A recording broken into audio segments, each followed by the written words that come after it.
Are you a knitter who struggles to read patterns? If so, this video is for you.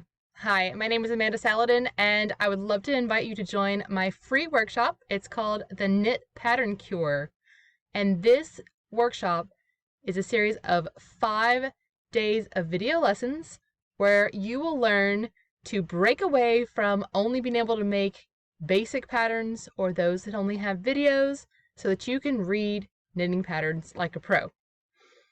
The things you'll learn in this workshop are: day 1, how to identify a well-written pattern, and then we move on to pattern anatomy and break down all of the things you need to know about patterns and what parts to look for.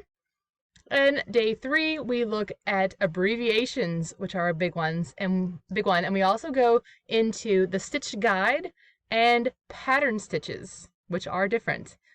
Day 4 is all about punctuation, okay, and pattern repeats. Those things trip up a lot of knitters. So we'll delve into asterisks and semicolons and brackets and parentheses, and step by step, I'll show you what they all mean. Finally, we end our time together looking at patterns that have multiple sizes like garments, reading schematics, and keeping track of where you are. So, are you ready to take your knitting to the next level? If so, just click the link below, join the free workshop. I'll see you inside.